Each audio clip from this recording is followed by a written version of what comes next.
Hi, everybody. We're going to suspend. We're going to suspend with the 89-second countdown here because we are already getting pictures from Cagliari in the southeast corner of Sardinia. Good morning. Welcome to a special TFE Live, a watch party as the Luna Rossa launch is taking place. They're about to splash the boat. We're getting the first images. This is Tom Ehman along with Julia Vatican. Good morning, Julia. I trust you are well. Yes. Here it goes into the water. Here's the first look at the boat live from Sardinia, from the team base, the Luna Rossa Prada Pirelli team base in Italia. And we're getting pictures from Marcus Fentner and others as they've rolled the boat out and are getting ready to launch it. Let's go listen to the audio. Codice 0. La randa ha più o meno 145 metri quadri, il fiocco 80 e il co 0, ovvero una vela per andare nelle vendature soprattutto portanti, 180. Il peso della barca è 6.500 kg, mentre il peso dell'equipaggio, formato da 11 persone, è di 990. Over in the lower left corner, Chi più grande, you can see più piccolo. Patrizio Bertelli, Piccola panza. Max Serena there in the white shirt of the rightmost of those five, and then Patrizio and his, I believe, his wife. E hanno un peso Muccia. attorno ai 100 kg, tutto di muscoli, mentre l'afterguard, diciamo, può avere qualche muscolo in meno. La velocità è una velocità attorno ai 25 nodi di bolinea, che può raggiungere anche i 30-35, e i 40, 45, 50 nodi in poppa. Team Luna Rossa per costruire questa imbarcazione hanno partecipato più di 90 persone, ci abbiamo messo 2 anni e qua c'è il lavoro di 37 designer, che ringrazio perché hanno fatto un lavoro fantastico. Sono oltre 78.000 ore lavorative e scusate, questa volta ci merita un applauso. Any of you who are Italian speakers, we don't have our Italian speaker on yet. We'll see if any of you can help us translate. They've obviously gone through the dimensions of the boat. Pesano attorno ai 500 kg. Rejoin the audio. Possono raggiungere un carico di 27 tonnellate, un numero bestiale. Per fare le soft wing e le vele sono state fatte 20.000 km di fili di carbonio, 5.000 per ogni fiocco, 12.000 per il co zero.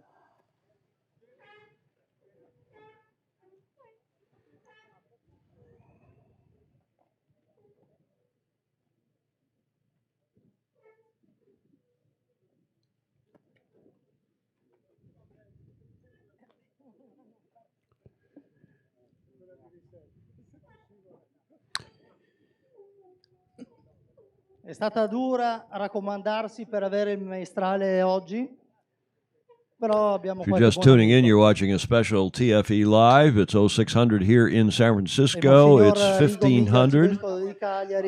1500 over in... You're just tuning in, you're watching a special TFE. Getting audio off your computer, Julia, or off your phone, or both. And there we go. And it's quite a festive occasion. As you can see, there goes the boat into the water. They're ahead of schedule, too. This was said to be at 3:30 p.m. in Sardinia. Beautiful day. And they've gotten underway with the launch before 1500. It's 05:57 here in San Francisco, so and 14:57 in Sardinia. Fair bit of breeze. The crane operator, of course, has a remote control. Yeah, you can't see him right now. You can see the headset on the gentleman lower left corner communicating with the crane operator, who will have the remote control over around his neck and on his belly. Good morning. Welcome to all of you. 0900 on the East Coast, approaching 0600 here in San Francisco, and 0200 in New Zealand.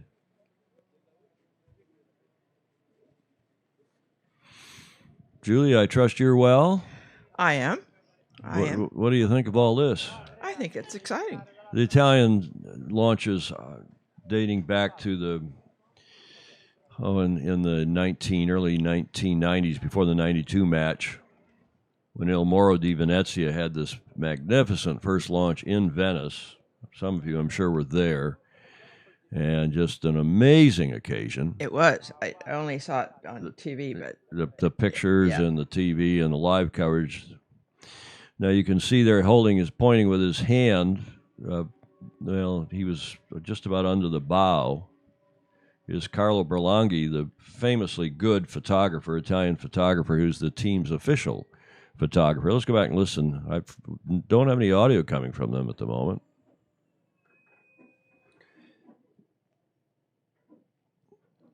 We had audio for a moment. Si sta avvicinando il There it is. momento che tutti stiamo attendendo.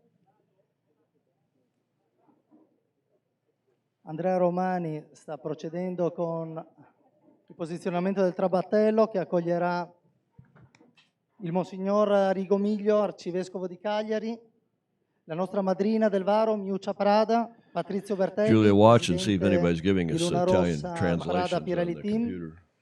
Agostino Randazzo, presidente del Margarita, Circolo della welcome. Good Sicilia, morning, Margarita. e il dottor Marco Tronchetti you can Provera, give us a little English amministratore translation, delegato it'd di be great. Pirelli, che è il co-title sponsor del team di Luna Rossa.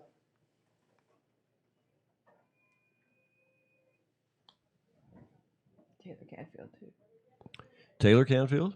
Hello, Taylor. Good morning. Taylor Canfield, the helmsman, co-founder of the Long Beach Yacht Club's America's Cup Incredibile, team, Carlo Stars Borlenghi ha Plus fatto un Stripes ottimo Team lavoro per USA. coprire il sole per non avere riflessi, è una roba che non succede tanto spesso. No, forte. Sangmeister. Good morning, John Sangmeister. Ted Ryman. And I think Marcus Schwentner's on. Ted Ryman in Cape Town. Good morning to you, sir. Your mother. Janice Davis, my beloved mother. Betsy Altman Barrett is a Fozy and a major contributor to us. We appreciate it. Peter Houston. Peter Sangmeister. John Schaefer. Christopher Gillingham. There's a new name. Hi, Christopher. Welcome to you. 50 people on watching already.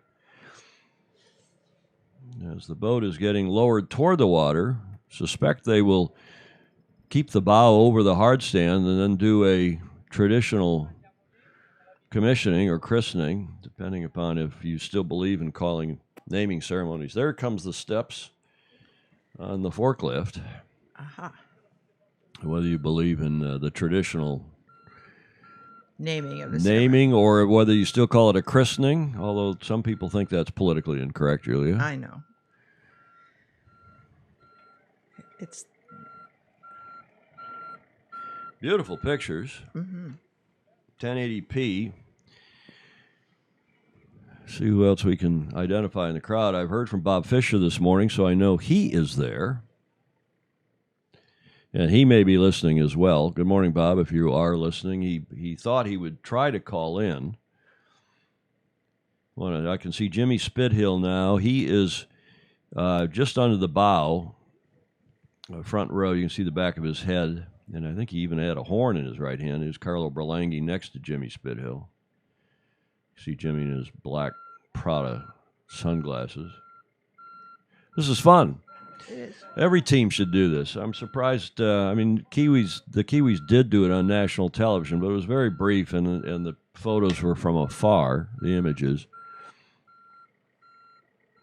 As our viewers continue to climb. Welcome. Good morning to all of you. It's early here on the West Coast, obviously, 06:02, and it's even earlier tomorrow in New Zealand where it's 02:02. But they're still up. Well, some have probably just gotten up, some have stayed up, and of course in Australia, it's even earlier. It's midnight, I believe, in Sydney, shortly after midnight. On Thursday, as they move the platform in place, you can see Mr. Bertelli. They're at the foot of the crane, between the crane and the Sydney, it's 11 boat. p.m. Is it 11 p.m.? Are they 3 hours different? I wonder if Sydney, tell us, those of you watching in Sydney, are you on summertime? I know the Kiwis are on summertime. Here comes the christening party. We've got a priest, Muccia Prada Pirelli there. And that's Max Sereno holding the bottle. He is the team director. He is the Ecco che raggiungono il skipper. trabattello il Monsignor Arrigo Miglio, Arcivescovo di Cagliari, Miuccia Prada, la madrina del Varo, Patrizio Bertelli, presidente di Luna Rossa Prada Pirelli Team, Agostino Randazzo, John Sangmash presidente says the delle bastards Circoli della can't tell Sicilia, time. Yeah, they're ahead of dottor schedule. Marco Ken Tronchetti Saban, Provera, Bill Wiggins, amministratore Scott Dixon. delegato Host Scotty Dixon, Pirelli, welcome to you. o title sponsor Chris del Dixon's Luna more Rossa. famous brother lives in Long Beach. Last I knew was a director of Long Beach Yacht Club. That's Muccia with her right hand on the rope, the line. That's Mr. The CEO of Pirelli there to behind Max Serena. And, of course, Max is mic'd.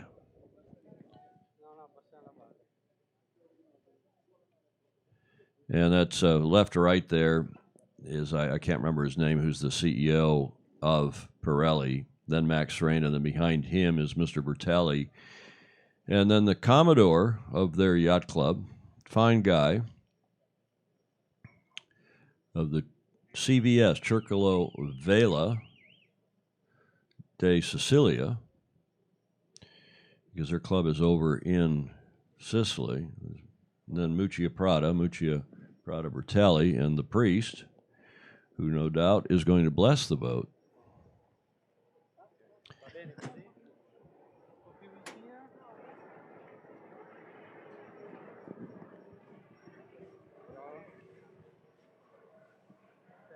Buono scalino? Panchetto? Sì, un panchetto. Un panchetto? Un gradino. Jean-Pierre Keegans, good morning, welcome to you. And John Emmett, my mom, good job, Tom. I don't like sailboats that look like animals. Is this another dolphin? I still don't get the bowsprit. Well, the bowsprit is to support the, in lieu of a spinnaker pole, and supports the downwind sails. They won't use the bowsprit for upwind sails. Comes some more steps.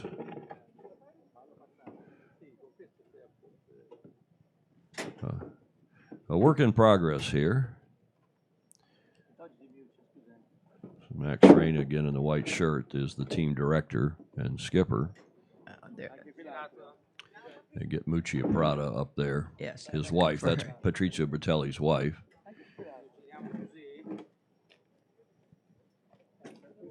Of course, Patrizio is the CEO of Prada, as well as the first 6-time challenger, if you count all the times he's actually filed a challenge. Having a little discussion there, obviously. And the priest. Let's listen in. Nel nome del Padre, del Figlio e dello Spirito Santo. Benedetto sei tu, Signore mio Dio, quanto sei grande, rivestito di maestà e di splendore, avvolto di luce come di un manto. Tu stendi il cielo come una tenda, costruisci sulle acque la tua dimora, fai delle nubi il tuo carro, cammini sulle ali del vento, fai dei venti i tuoi messaggeri, delle fiamme guizzanti i tuoi ministri. Quanto sono grandi, Signore, le tue opere. Tutto hai fatto con saggezza, la terra è piena delle tue creature, ecco il mare spazioso e vasto, lì guizzano senza numero animali piccoli e grandi, lo solcano le navi, il Leviathan che hai plasmato perché in esso si diverta. Tutti da te aspettano che tu dia loro il cibo in tempo opportuno e tu lo provvedi. Essi lo raccolgono, tu apri la mano, si saziano di beni. Preghiamo. Donaci, o Signore, di essere sempre saggi amministratori del creato, consapevoli dei nostri limiti, attenti alle forze della natura. Col tuo aiuto potremo vincere le sfide che ci attendono e cantare con gioia la tua lode. Te lo chiediamo per Cristo nostro Signore. Amen. Maria, Nostra Signora di Bonaria, prega per noi. Maria, Stella del Mare, prega per noi.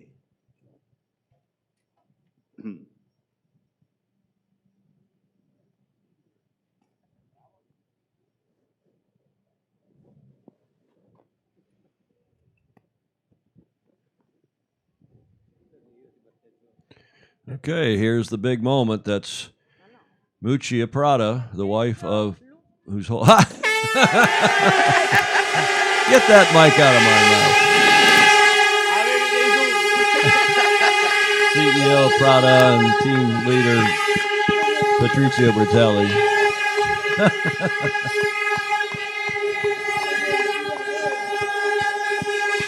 And behind her, the Commodore Circolo della Vela Sicilia. Randazzo, what a great name. And he is a great guy. I've gotten to know him over the years. And Randazzo, of course, Commodore of the Challenger record. And my mother's asking who was that in the red pants. We'll see him again here. I'm sure he's the PR director, longtime PR director. Standing up there with a camera, the esteemed Italian photographer, Carlo Berlanghi. He's now down. I can't see him. Somebody in a black T-shirt there, lower left. Persico Marine up in Bergamo. Obviously in Italy is the boat builder. The boat was shipped from Bergamo some weeks ago to the port on the west coast called Livorno, where the Youth World Championships were held back in 1979. It's a big port, and the headquarters of CONI, the Committee Olimpica Nazionale Italiano. Sorry about my Italian. And then shipped on a freighter from Livorno, or Leghorn as the Brits would call it, down to Sardinia, where their team base is in Cagliari. It looks like Cagliari. Cagliari on the southeast corner, more or less. Beautiful fishing town, fishing village, and then some. Have an airport. It's one of 3 airports on Sardinia. Down in Cagliari and up in Olbia in the northeast corner, which services the Costa Smeralda, the Emerald Coast, developed by the Aga Khan. His Serene Highness, and where the Yacht Club Costa Smeralda is, in Porto Cervo. That's in the northeast corner. This is on the southeast corner. As they're about to splash this boat for the first time, obviously. My mother is asking, where's Meg? Where's my daughter? Doesn't she know Italian? Yes, she does have a pretty good more than a working knowledge. She's reasonably fluent in Italian, but I'm sure she's still asleep in San Diego. Ali Dinas says it's the best-looking boat so far.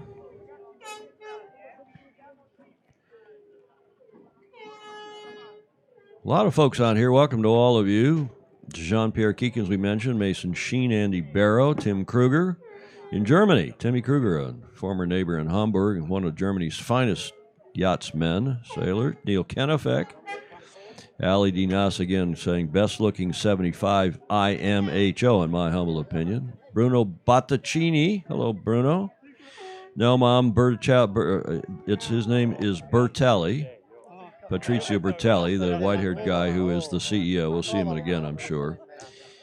He was not wearing red pants, and he rarely wears. In fact, I can't ever remember seeing him in red pants over these now 6 challenges. First of which was in 2000. They were actually the winner of the Louis Vuitton, what was then the Louis Vuitton Challenger Selection Series. It's now the Prada Cup. The Challenger Selection Series will be for the Prada Cup in February 2021, followed by the match, the America's Cup match, which starts March 6th, of course, all in Auckland. And the match is also presented by Prada. Reinhard Lentz in South Africa, welcome to you, sir. Scott Truesdell waving at Stephanie. Manu Versace, there's a new name. Welcome to you. Jeff Waller, good-looking Italian boat and livery. Livery, the Commonwealth, a British term for describing the look of a race car, or in this case, a yacht. Jeff Waller, who runs the World Sailing TV show, not World Sailings, but the Sailing World show that he puts out every month with lots of footage and sends to yacht clubs, including sometimes from Sailing Illustrated. Welcome to you, Jeff. Mark Michelson, down in SoCal, is up early as usual. Scott McLeod, the esteemed marketing commercial chief for American Magic, New York Yacht Club's Challengers on. Good morning, sir. Well, it's 9 o'clock now, 9:15 in New York or Newport. Rhode Island. Scott Truesdell, they always have the sharpest looking sailing wear. Yes. I mean, this boat is simple and classy looking. Bill Wingrove is watching down in Tampa, Florida. Tommy Hickey, new name. Hello to you. Leslie Ryan, who is the... Leslie Ryan, I think. Leslie, are you doing PR for the British Sail GP team? Give us a note. Bob Chilton. Bob Chilton, the Dean of Yachting in Dallas, is watching. Hi, Robert. Long time. Great sailor, former winner of the Quarter-Ton Cup, I believe. Christine Brigmore-Gribben, who's now recently married. Julia, remember meeting Christine at the bar at St. Francis Yacht Club just before she got married? Oh, yes. To Kevin, Yeah, I do. who has been long time the chair of the Balboa Yacht Club's Governor's Cup. I think she's done 5, maybe coming up on her 6th. Yes. My mother sang, Janice F. Davis, this is almost as much fun as watching the commissioning of one of the 12s many years ago. Jay Klinska is watching. Andy Barrow, amazing how different the designs are between the 3 boats. Indeed, Andy.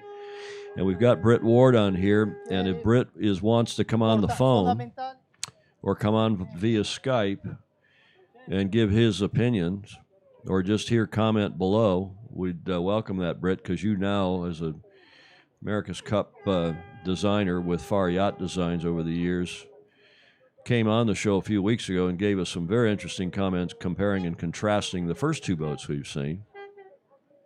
Welcome your comments, Britt.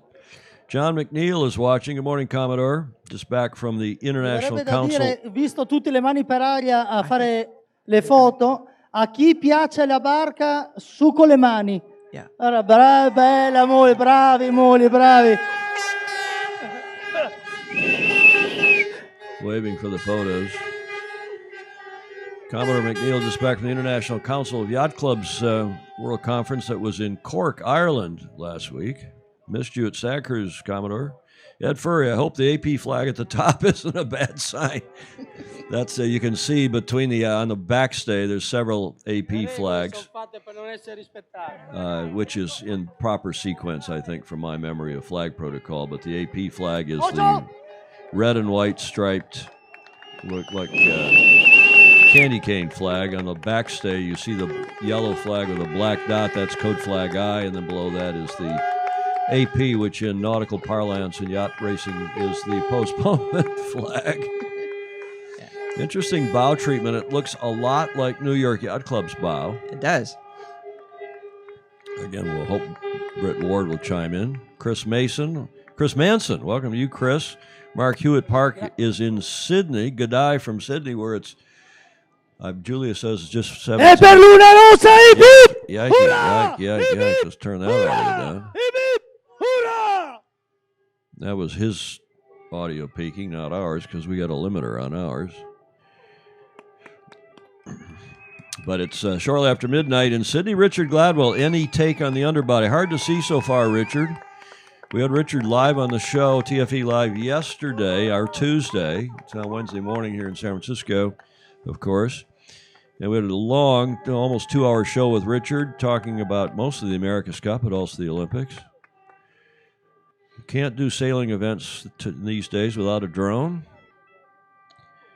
They add a lot to Exactly. The photos are just amazing. yes. Cagliaritanis, ci sentite? Grazie per essere venuti qua oggi. Grazie. Todd Reynolds, who was the COO of Long Beach Yacht Club's Stars Plus Stripes team, watching no doubt from presumably from Chicago. Chris Exley, hello to you. Sasha Yeager, hello Sasha. Chris Medina, Alan Long, amazing resemblance to a humpback. Okay, Felix Jakobsen, John Schaefer. I see a scow. Yeah, I agree, John. John's another very keen yacht racing. I would not be an overstatement to call him an expert on yacht design and boats, and he agrees with me. I think that it looks like a New York Yacht Club style bow and maybe a scow, very flat forward. Britt Ward has lost his voice. He said, "Well, type away. You're a very fast hunt and pecker. I know Britt from experience." The esteemed yacht chief naval architect for Far Yacht Design, senior vice president. This boat has the bustle similar to ETNZ, Mark Hewitt Park is saying, of the underbody. I haven't seen that myself, but we'll take your word for it, Mark. Payson Infelice is watching. Ali D. Nas, someone needs to go collect vuvuzelas from the crowd now. Yes. Well, those are just air horns. Are there vuvuzelas there? Fabian Haraldson, now we'd like to see the deck layout. Well, we'll see what else they show us. Edmund Umali noticed that too, Mark. So Edmund agreeing with Mark that it has the ETNZ-style bustle along the bottom. Have a bustle in your hedgerow, to quote the famous song. Who remembers that song? I don't. You don't? No. Oh, come on, Julie. It's right in the heart of your era. You're the old rocker that you are. Ah, yes. Whoever likes how the boat looks, raise your hand. Ali Dinas really likes the livery or the style of the adornment and the graphics and so on. The livery, as they say in the auto racing world, and increasingly we say in the yacht racing world. Prada always has very tasteful. So there's Jimmy Spithill, lower left corner. His back to us. Close-shaven, Prova. red hair. This is the 6th challenge. We were talking about challengers for Mr. Bertelli. Starting in 1980. He challenged in Bermuda last time, but then withdrew, but we still count that. He filed a challenge. And making him the number 1, the only 6-time challenger of which we're aware. There's Mirko Groschner right there in the middle with his blue blazer. Side on, somebody clapped him on the shoulder with his right hand. That's Mirko Groschner from Munich, who is the commercial director and our longtime friend. Julie, you know Mirko well. I certainly do. Commercial director for the Challenger of Record for AC 36. German promoter who I first met when he was with BMW and we were doing Formula One. See who else we see in the crowd. There's a full-on facial shot of Herr Groschner under the Carabinieri boat, walking toward us now, and now walking to his left, our right, disappearing. See who else we see here. We know Bob Fischer's there because he was in touch with him this morning. Marcus Schwentner, the CEO of the World of the International Kiting Association, it was sent. In fact, I have up on Facebook, I have the first picture that we saw on my Facebook page, courtesy of Marcus. I put that up before we went to air.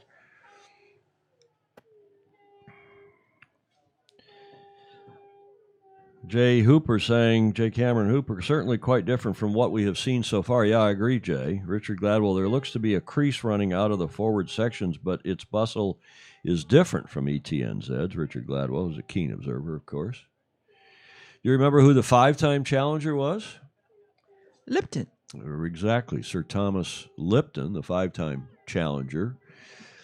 And now we have a 6-time challenger in Patrizio Bertelli, Luna Rossa Prada Pirelli. And I gather the name of the yacht is, as usual, Luna Rossa. People waving at us who maybe are watching live our coverage. On TFE Live, a special edition Wednesday morning early here, 6:22 in San Francisco. Welcome to all of you. Ali D. Nasi says there seems to be unanimous approval there. Well, the proof of the eating is in the pudding, as Mr. Shakespeare said. We'll see how the yachts go, but interesting the similarities. Tatty Text is watching. Now, that is Tatya Pagorni, one of the world's leading yachting journalist. She's also from Hamburg. Former neighbor when we lived in Hamburg in the late 90s, early aughts. Mark Hewitt Park, so interested to see if they have a deck sweeper main like the Kiwis do. Bill Wingrove saying the bustle looks IOR-ish with the skeg running to the rudder. That's a good point, Bill. I saw that. That part I saw. Alex DeGosta, hello, Alex. Jan Peter Anderson, Ted Ryman in Cape Town we mentioned. Britt Ward. And Russell Sims is looking. Russell, tell us if you see anything interesting in the Sailing Anarchy forums. I could probably put that up here, and we could have a look at the Sailing Anarchy forums as well to see comments over there. Greg Newman, good morning, Father Newman, down in Laguna Niguel, Laguna Beach, just south of Newport Beach. Andy Barrow, that's a good shot, Russell. Andrew McPherson is watching. Richard Gladwell, again, with comments. The underbody is very hard to gauge from this angle, and the hull color doesn't help, but it looks like there is a skeg fin. Yeah, he's agreeing with several of you above. There is a skeg fin in the center at the transom. It looks to have a lot more volume in the hull than I'd expected to see, but it could all be optical illusion. Hopefully, we'll see more shots later in the day. Okay, here comes something live, we think. A video. My name is Orazio Carabelli. I'm a technical coordinator and design and build coordinator for Luna Rossa for this Cup cycle. I've been involved in 3 America's Cup and 3 Vol Ocean race in the last lot of years. So this cycle of the Cup, it's a big challenge. It's a new boat, it's a new concept, it's a new design, and for all of us it has been a very big effort. The bar has really been placed pretty high in this Cup. As a challenger of record, together with a defender, has been decided. Some components, as the one design arm, it has been supplied. One design, not only as a design, as has been the mast, but also to be supplied. This will allow teams that didn't have the resources, didn't have the amount of time to develop such a component like it. So it was decided to develop together. With Team New Zealand, we established certain parameters, and I think that weight for this boat is a critical as a flying boat, as you can imagine. And we had certain budgets, certain in terms of weight, certain specifications that we had to follow, and we knew that was a challenge for us, especially Luna Rossa, who took it on. Developed in several phases. There was an initial phase where all this first design was produced.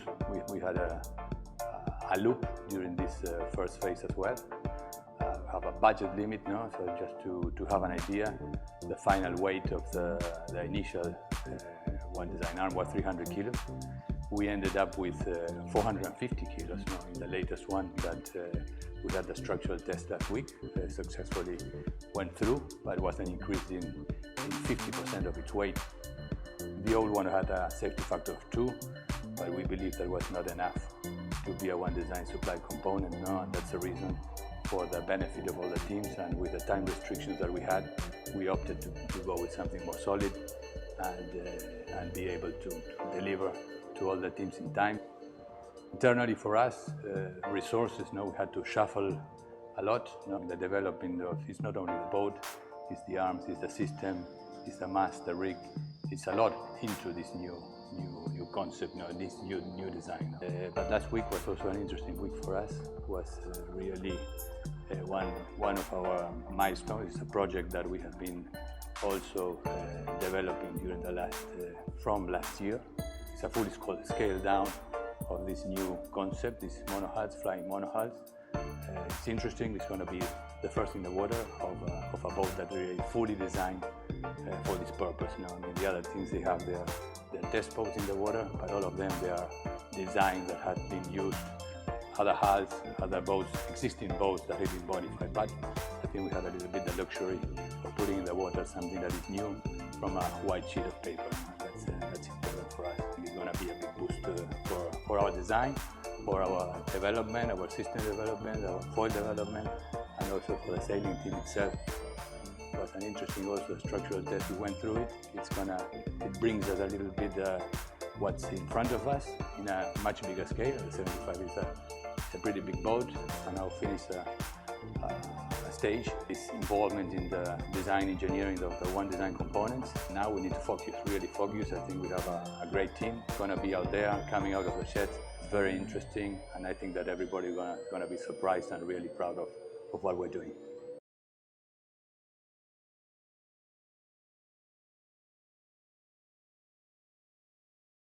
Okay, I think what else say. This is now other YouTube videos that are playing over there, so we'll get off that. And let me go to the Sailing Anarchy forums. This is a good shot there from 32 minutes ago of the underbody of the boat, courtesy of I'm not sure whom here. Let's see who took that. It's an anarchist named John Rowe. And we'll see. So you can see it's. You can see, as several of you were saying, there is a skeg. That's that piece back ahead of the rudder, pointing down. A bit of boat, and it does seem to be a bit of a bustle. There's also the tips on the. Let's see if I can zoom in here. The treatment on the. See if I can get that back. The treatment on the bottom of the, there we go. The bottom of the wings is, winglets is interesting, and the bulbous nose foils look more like New York's than they do like Emirates Team New Zealand to my untrained eyes. And Julia, you say there's a comment here from Britt Ward. Yeah, there are several actually. Britt Ward said the Anarchy one shows some deep cockpit with CL aero deck. They have gone for the bulb solution on the foils like magic. Let's go fore and aft here. Yeah, exactly. So that was my comment. Let's see if we can see that the very flat. You can see on the bottom of the rudder. I guess it's there. It's so flat and so skinny, like Team New Zealand. You can barely see the T-foil on the bottom of the rudder. Yeah. What else are people saying, Julia?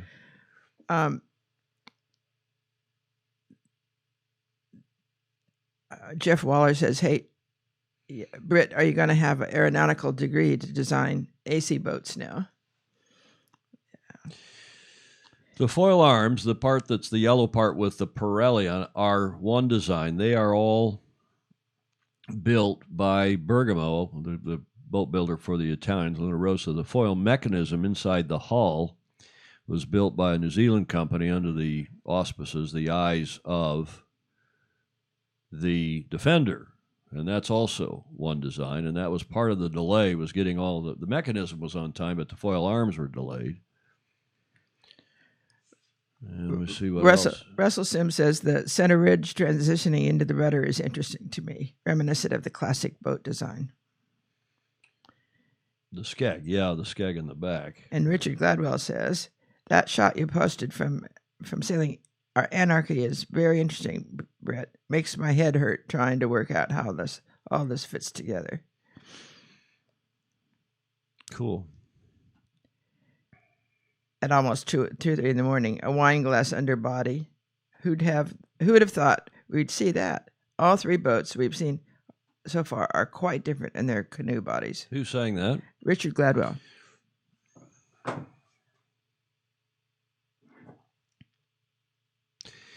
Not too far from Richard, at the Royal New Zealand Yacht Squadron, is the oldest trophy in international sports. There it is. Photo sent by one of our FOSI a few minutes ago. This is, I believe, from earlier today.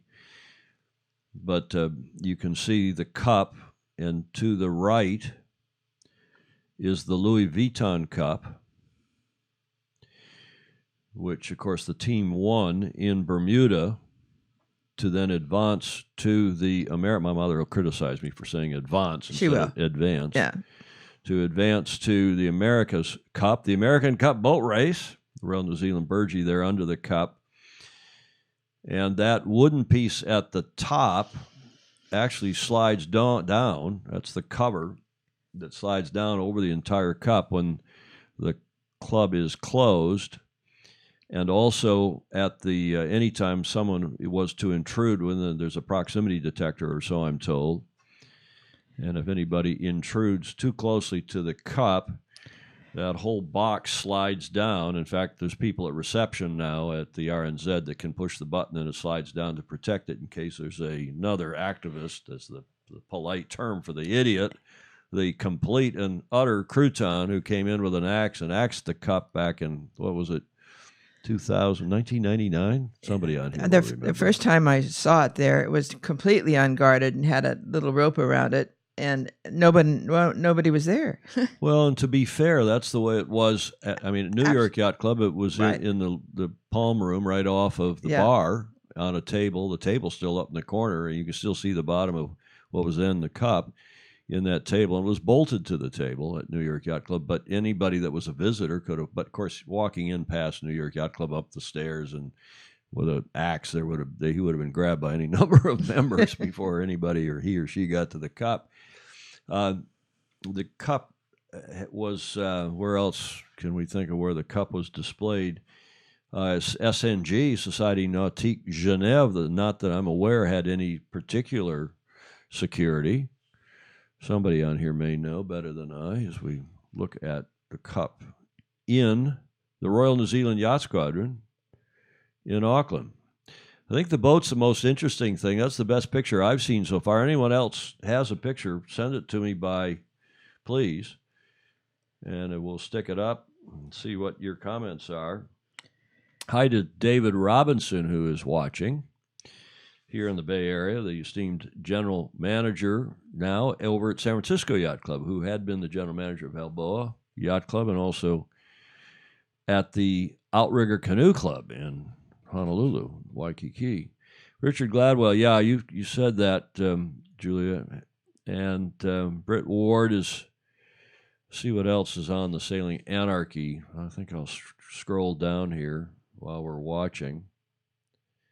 See what other people have. The Sailing Anarchy forums are wonderful. There's people from all over the world come on. There's a more bow-on picture of the boat. Let's go to that. Tune in here. This is fun. Yeah. Nice to have you all on here. Thank you for joining us. Jim Sears says, thanks for this, Tom. Prada always makes a Dana Point sunrise better. Dana Point, which is, of course, down in southern Orange County, almost to San Diego, halfway to San Diego, not quite. What else is on there? Another page. That's it. Not a lot of action there. That photo from posted 4 minutes ago, but obviously from some time ago. Lacrosse. And who else is on? See what other interesting comments have. Alex DeGosta saying, ciao, Tom. Thank you for the comments. The official stream has only sometime the Vasco's voice. Vasco Viscotto, who is maybe the team's helmsman. He and Jimmy Spithill seem to be vying for that role. Britt Ward, that Anarchy one, shows the same deep cockpit with CL, an aero deck, yes.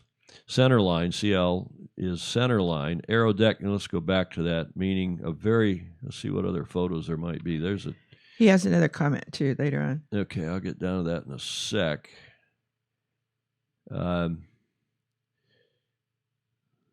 See if anybody else does a deck photo. But, yeah, I commented on that early on, Britt, that it looked more like New York Yacht Club's deck, at least forward, but let's see what we've got here. Not much. I think that other shot's still more interesting. Let's go to that one for a second. Britt Ward, Bob Chilton saying, good job, Tom. Hello, Bob. Haven't seen you in a long time. Bob, Rush Creek Yacht Club, Dallas, Texas. Great sailor, contributor to America's Cup syndicates in the past. A wonderful gentleman who is also a superb croquet player, and he's got his own private croquet, pitch, I think is the word, but court right outside his home in Dallas up on Rush Creek. And he, after sailing, and Bob's got to be closing in on 90 if he's not already there. Very fit, very fine gentleman who is one of the world's top croquet players of any age and an official in the Croquet Association. That's terrific. Nice to have you on, Robert. Jim Sears, thanks for this, Tom. Proud always make. Yeah, okay, we saw that. Rick Hayes in Chicago, Peter McDonald down in Orange County, and Greg Newman saying morning panda. We know who that's, who he's talking about. Julia Vatican is watching on one of her many devices. How many devices do you have going there, Julia? Only two. Only two. Okay. We're just technically got our normal setup. I've got a little few slides that I'll show you, those of you who want to hang on my laptop here. We're switching the show up here on the iMac, and you can see we have 1, 2, 3, 4, 5, 6, 7, 8 scenes. There's scene 1. 2 is the picture-in-picture with me with a slide, or in this case, we're looking at the website, Sailing Anarchy Forums, and we got an over-the-shoulder shot of me with Julia, with a close-up of Julia. Nobody there in that black box in the lower left corner, because that's for Skype.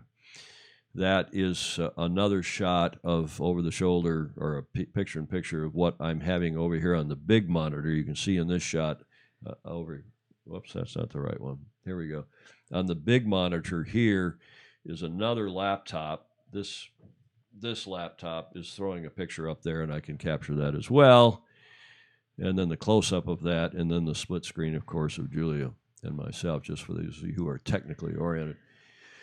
Britt Ward said there's a minimum weight for the foil package, so you can achieve that with bulb and foils, or with weighted foils. Interesting. And Jim says, thanks, Britt, guessing that the ballast will help stability at low speed. Well, the bulbous nose is the interesting feature, because that's the thing that is so different. And it's also what we saw on Magic, American Magic, New York Yacht Club's team. Neil Collingridge, Alfredo Ricci. Hello, Alfredo, one of the top judge umpire, America's Cup umpire. Italian, obviously. Tyler Wolk. Hello, T-Dub. Russell Sims, the center ridge transitioning into the rudder. Oh, you said that is interesting to me, reminiscent of classic yacht design. Yeah, that's all interesting. Jack Everett, John Baxter, whose mom and dad are probably the reason I got into yacht racing administration in the first place. They recruited me along with the late, great Dick Latham of Chicago. So for better or worse, you can blame them or celebrate them, depending on what you think.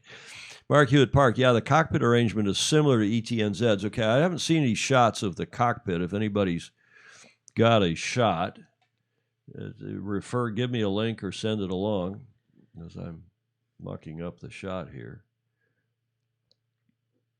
Trying to get a bigger shot, a clearer shot. There's an expanded version of that kind of bow on. Maybe that other shot was more interesting, eh? We'll go back to that. There was one from the bloody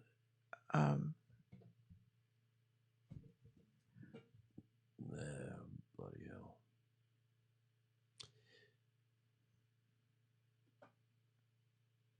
There we go. Back arrow and scroll up and reduce the size and get off that. There we go.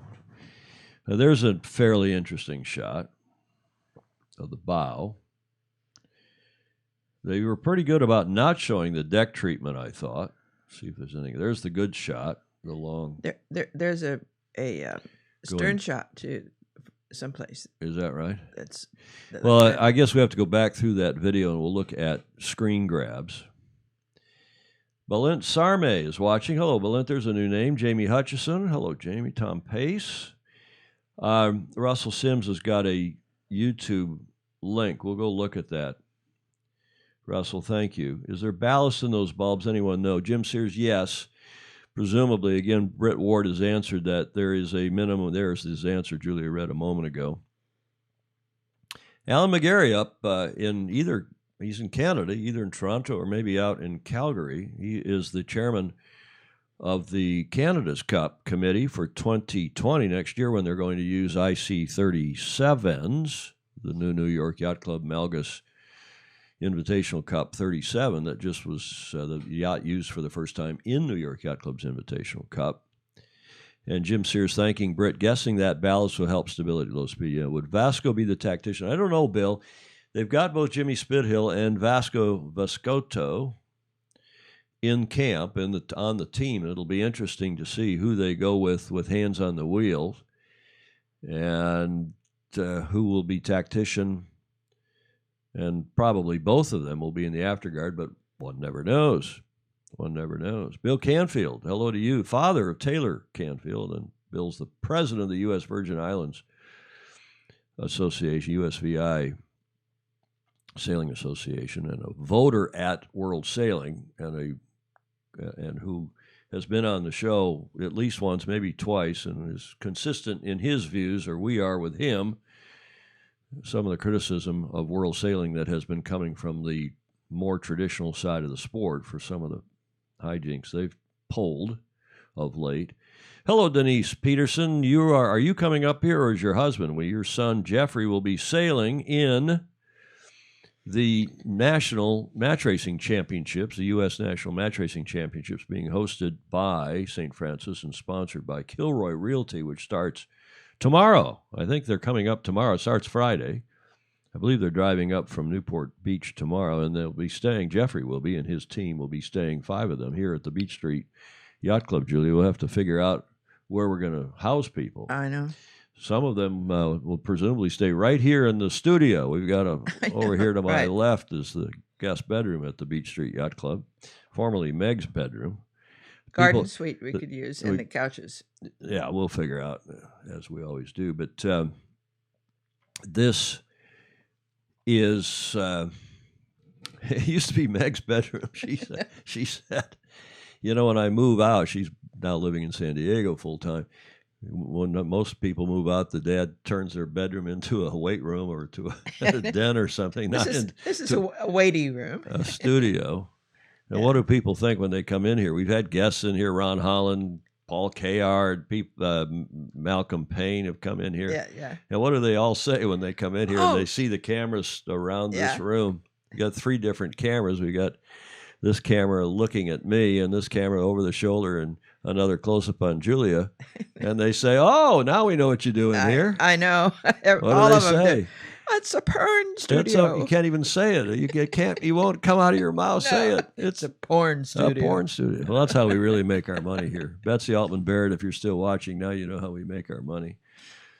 No, of course we don't do that. Yes, nice pics on Anarchy now, much more conventional looking boat than the rest. Okay, we're going to go to the Sailing Anarchy main page. I guess the Ed Scott Tempesta is up.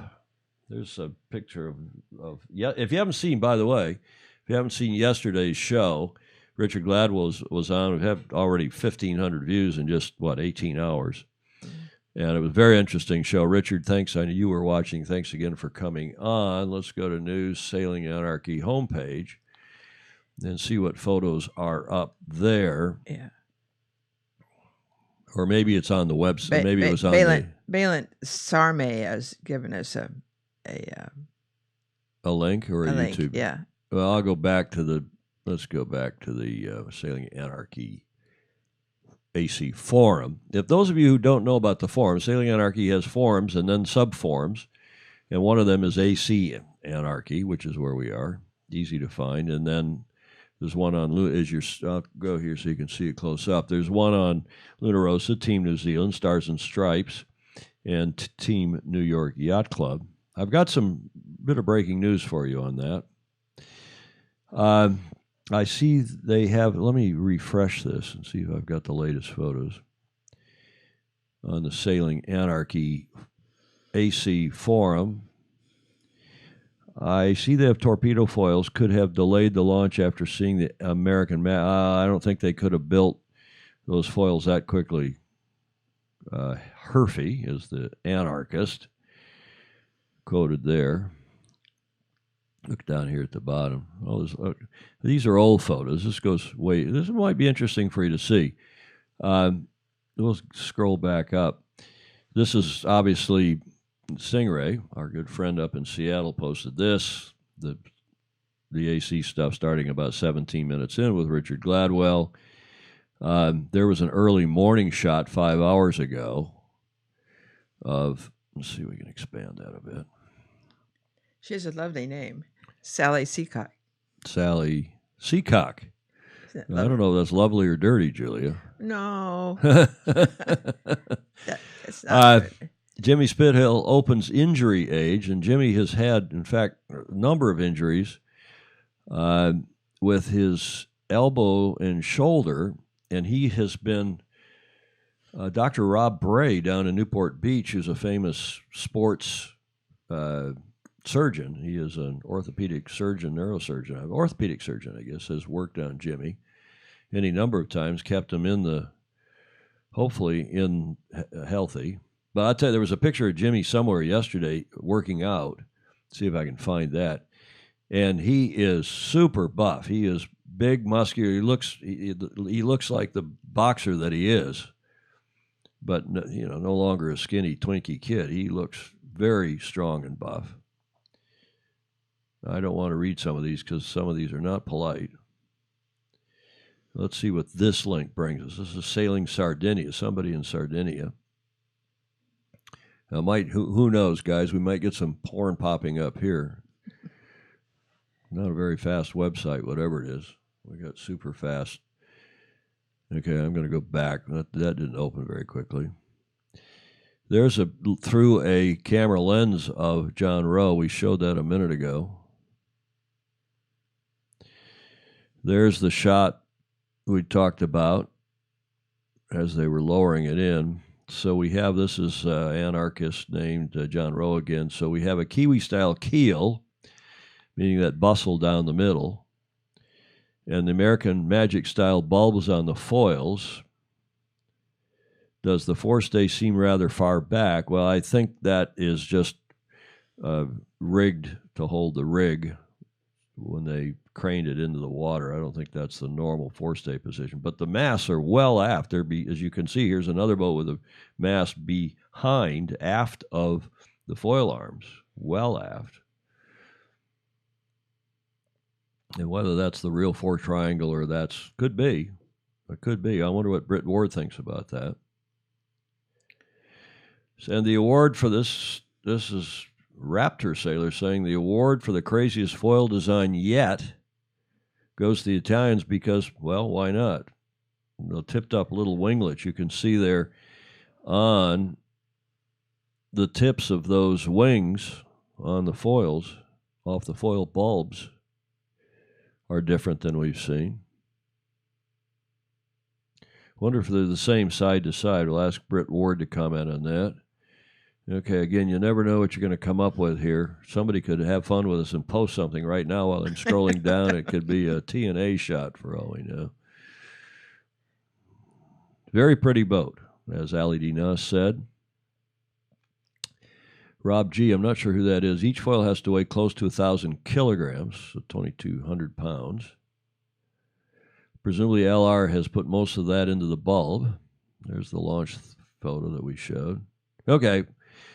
Bow on of Team New Zealand's boat with that bustle. You can see the bustle down the middle there in that shot. Yeah.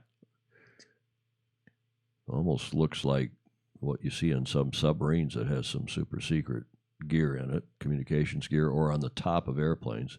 And, of course, these are fuselages, more so than hulls, as any number of you have said.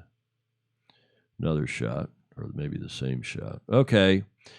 Let's go back to, is that the best shot? That's the best shot. See if there's something else on here. Sure like to see the deck for all of you, but they didn't show that. Okay, there we go. There's the stern shot. There, and that's not, look at that. Commodores, ladies and gentlemen. Commodore Julia Wedekind is Commodore of the Beach Street Yacht Club and everyone else. That is not a bustle. Look at that. That's a hard chine. That's a hard edge down the middle of the boat. Mm-hmm. What do you think of that? Well, somebody said that earlier. Did they? Yeah.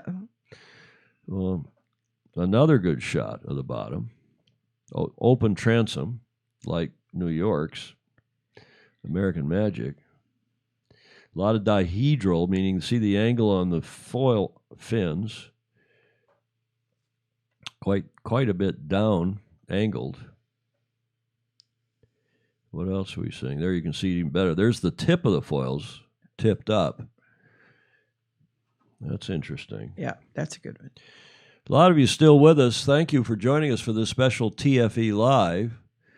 It's 6:53 here in the morning in San Francisco, 9:53 on the East Coast. Almost 1600 Central Europe time, where they are in Sardinia. They had a lunch. They started early. They did. So they must have gotten through the lunch and gotten through the talks. Get up closer here. I'll go back. I don't think that helped much. Let's see how high res these photos are. So they must have gotten through their lunch, and Mr. Bertelli said, or maybe Muccia Prada said, let's get on with it here. We've got things to do. Because when we tuned in, what else is here? When we tuned in, we were going to go live at 0600 our time, thinking that it was a half hour early. It was a half an hour later because they advertised it for 15:30, and when we were signing on, it was already well and truly. See any other comments or pictures? 3 super high quality boats launched. This is that final comment. Amazing effort from these teams interpreting a new rule. ETNZ are an outlier.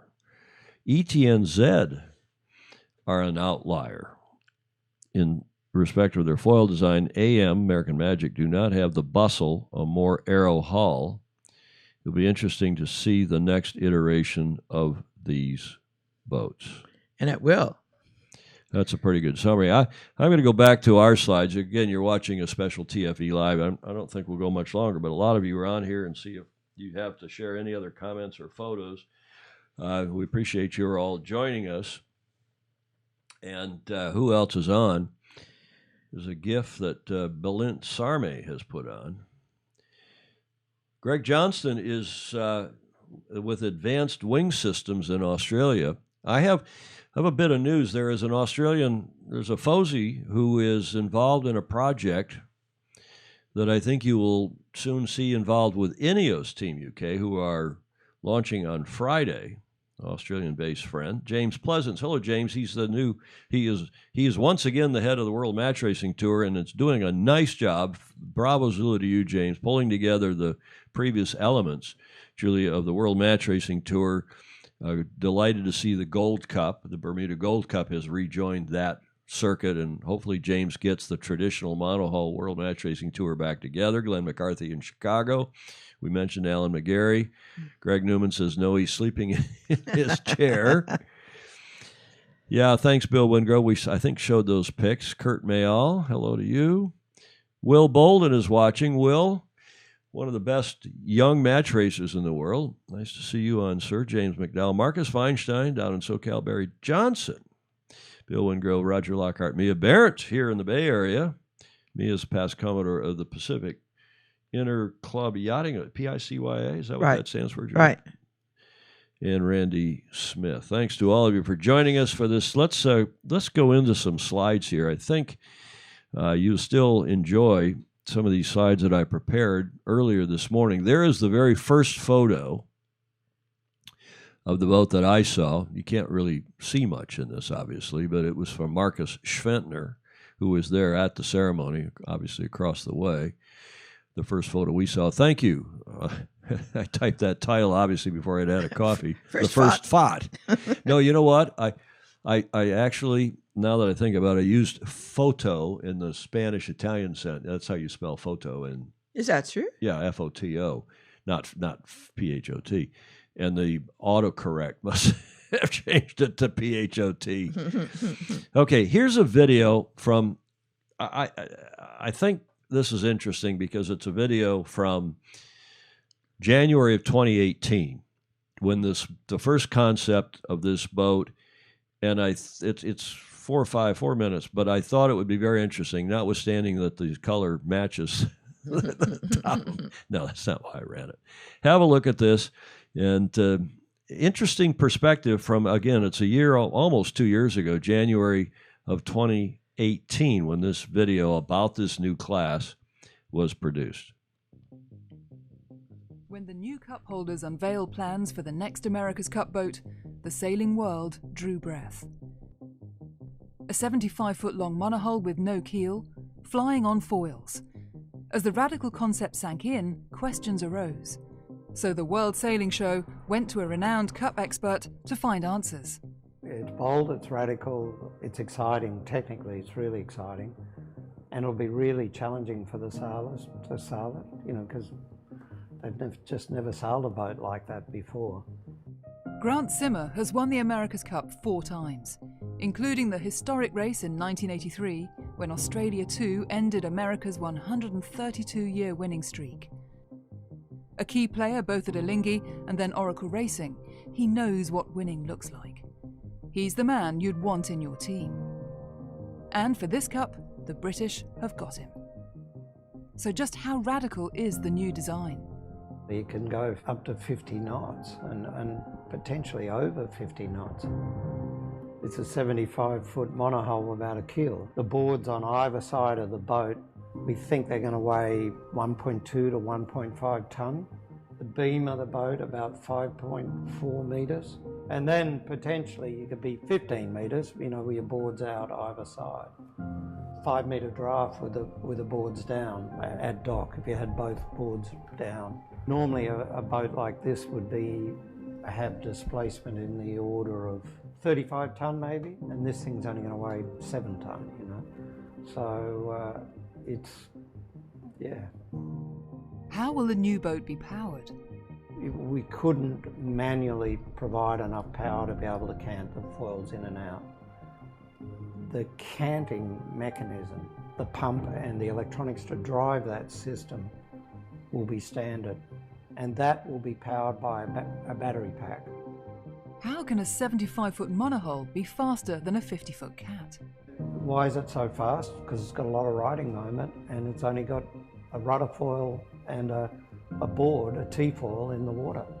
What makes it powerful is this foil is sticking out to leeward. In rough terms, the riding moment is from the centre of lift of that foil, which will be about at the T-junction. The CG of the boat is creating that riding moment, so it's half the beam plus another 3 metres out there. Your riding arm's pretty damn big. And you've got a foil sticking out to windward, which weighs 1.5 tonne. But perhaps one of the biggest challenges comes from the simplest task. We've been looking at what boats we should focus on sailing, just for our sailors to get used to sailing a boat like the new America's Cup class, and really we haven't found anything yet.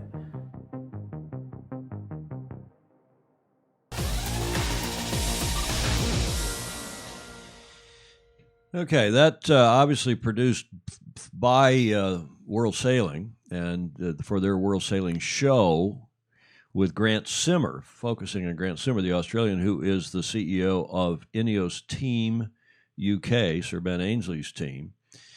And I thought that was interesting perspective. I've also found the photo now, while that video was running, I found the photo of Jimmy Spithill that I told you of him training, and you can see how incredibly fit he is now. And of course they send Red Bull, he's a Red Bull ambassador, brand ambassador, and they send these things out obviously for promotion for Red Bull. And there was some, Jim's a good friend. I've done several campaigns with him, but there was some criticism last time of him for being more of a Red Bull ambassador than as the team leader helmsman for the last 2 campaigns of Oracle Team USA. And it's the modern commercial world that we live in that causes some of those issues and concerns. So Jimmy is buff, to say the least. Okay, back to the slides. What we've got here, I thought for comparison, just to remind everybody of what we've seen with these boats, with the, on the left, of course, New York Yacht Club's American Magic, obviously. And on the right, Emirates Team New Zealand's boat, both sailing soon after they were splashed 3 weeks ago now.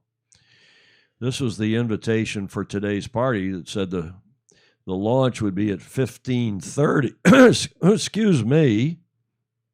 The launch would be at 15:30, it said, right here, 3:30 p.m. CET, UTC +2, but they did get, well, it was good. It's nice to have people run ahead of time unless you're trying to do a Oh, of course, they have busy live people. They have things to do and places to go, and people places to see. go. Exactly. Exactly. This was the boat as it was shipped from Bergamo down through Livorno to Sardinia to their team base in Cagliari. It looks like Cagliari, Cagliare, pronounced in Italian, I'm advised. Cagliari.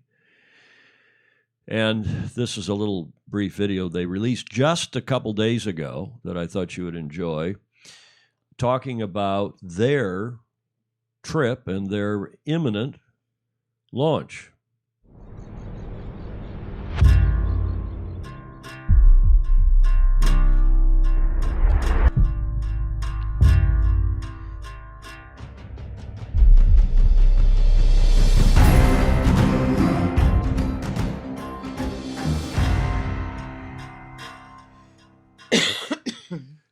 As I said, very brief, very to the point. They're classic graphics. It's a class act. The Italians always are, as several of you said. Meanwhile, up in the UK at Team Ineos, Ian Ineos Team UK, Sir Ben Ainsley's team, this is a recent shot, courtesy of somebody in the Sailing Anarchy forums, that has the thread that has to do with Ben's team, Sir Ben's team, and they are pooping along, supposedly launching on Friday. Have a look now at this video that somebody shot. I don't know who to credit for this, but somebody shot a few days ago, or no, sorry, that only posted a few days ago, but according to Richard Gladwell, was shot many days ago, many weeks ago. And have a look at this.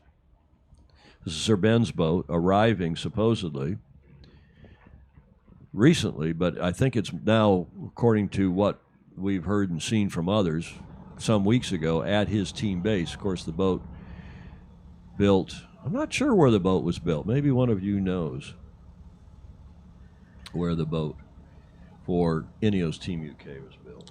But will they have a soft splash first? Well, they're supposed to be launching on Friday. Now, that dock, apparently they've had to do some dredging there. There have been lots of reports about dredging permits. We broke that news, or we didn't quite break it. Somebody in the UK broke it, and then we broke it worldwide. But you can see their boat also looks very not well disguised. In fact, it was so long ago that Richard Gladwell thought maybe it was some other boat, but it's obviously an AC-75. Very flat forward, apparently. Looking more scow-like, more like the New York Yacht Club boat, and I don't think it's that thick forward, that deep forward, but you've got some styrofoam blocks up there disguising the front end, and who knows what else. But they're supposed to launch on Friday. Now, they haven't announced anything, haven't sent out an invitation like LRPP did, but one hears from several sources that they are launching their boat and doing more like New York Yacht Club did. No prior announcement. They're just going to put it in the water, apparently, and have at it. Mark Hewitt Park is signing off. He said it's midnight. It's now after midnight in Sydney. He's going to turn into a pumpkin. Thanks for the discussion. Yeah. Leisha Zhu is watching. Hello, Leisha, who is the gold medalist in the RSX, the windsurfer class for China, and she also is coming on the show. I haven't promoted her yet because we haven't pinned out a date, but her English is quite good. She's been doing certainly better than my Mandarin or Cantonese. For sure. And although I had a Mandarin tutor for 10 years, I was trying to learn Mandarin. I learned to count to 10 and say, ni hao, wo hen hao, and a few other things. How are you? And I'm fine. But Leisha is, and she goes, what's her nickname? She's not Lily. Does she go by Lily? Yeah, I think Was so. it John Emmett or someone told us who's been a coach of hers? And she wants to come on the show. She's China's first gold medalist in yachting, yacht racing, sailing. And love to have her on sooner than later. Edmund Dervana, there's a new name too. My mother's at, what is the overall length and does the bowsprit count as part of it? Well, the overall length, yes. The bowsprit does count of what we call LOA, length overall. But it's the water line, Mom, I think, that is measured, and one of you will know better than I.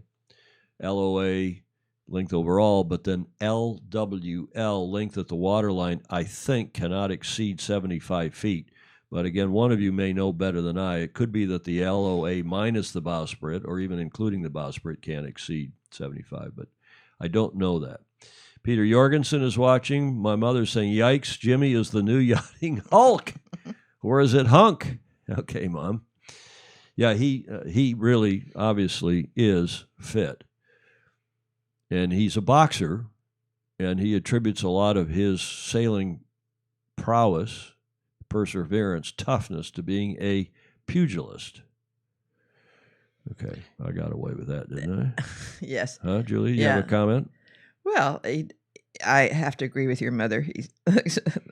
He's not my type, but, he is fit. He is. Man, oh, man. Okay, Jimmy. And, he does stand-up paddleboard. He's entered a lot of these kind of Iron Man type competitions and carried on.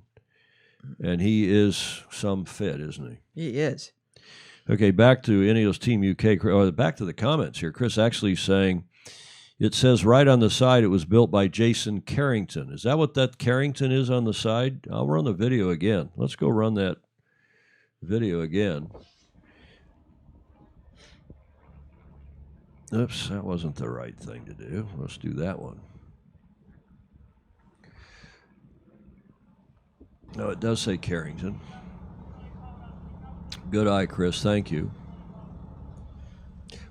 Chris, if you know, where is Jason Carrington's yard? Where was it physically built? Like we know the Italian boat was built in Bergamo. Where is Carrington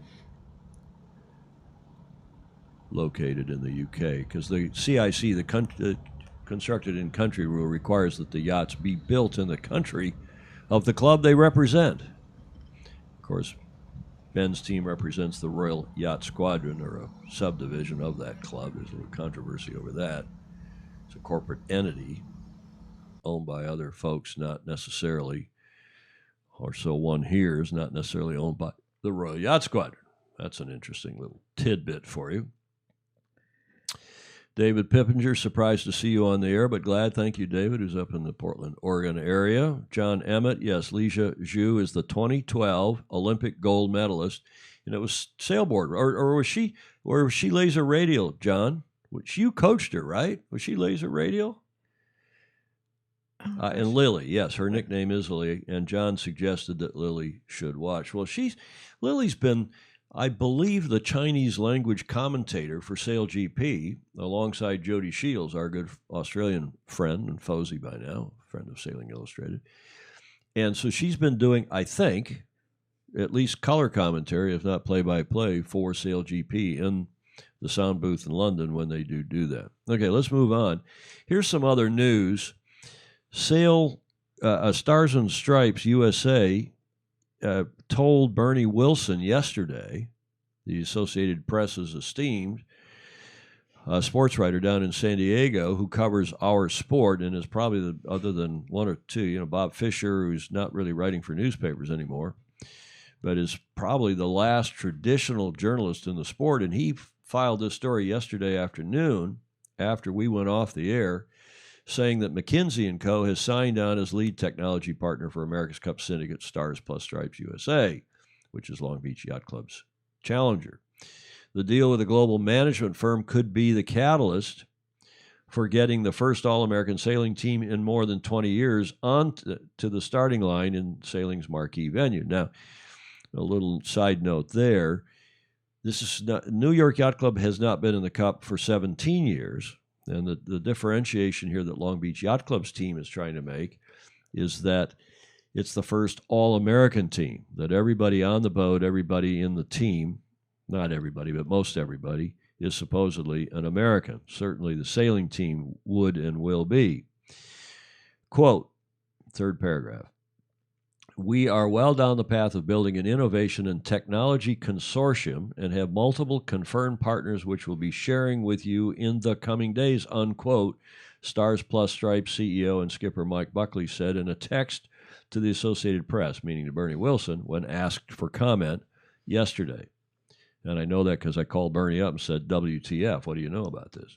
It remains to be seen how quickly Stars and Stripes launches its first boat. That's Bernie Wilson being pithy, because we all know that boat was, the construction of their first and only boat was stopped up in Holland, Michigan some time ago, like months ago, and has apparently not restarted. Team New Zealand and the New York Yacht Club have launched new boats, while Britain and Italy plan to launch boats this week. And that was Bernie's story. Now, I texted a 3 days ago because I'd heard the same rumor that McKinsey was coming to get involved. McKinsey & Co., the big, Julia, you know the company. Yes, management consulting company, right? Yes. And you as a headhunter, former headhunter, know that company well. Yeah. As I've had a fair bit of contact with them, but in a whole different context. So I'd heard this, and I didn't go with it because I didn't have confirmation from the team, and I don't like to do a one hears until my cup is crooked, Julia. You got to straighten me out here. Bloody hell. Got everything.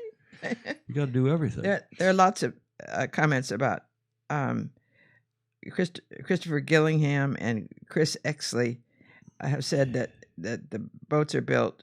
The Carrington.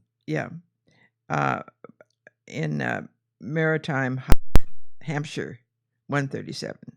In Hampshire, New England. Southampton.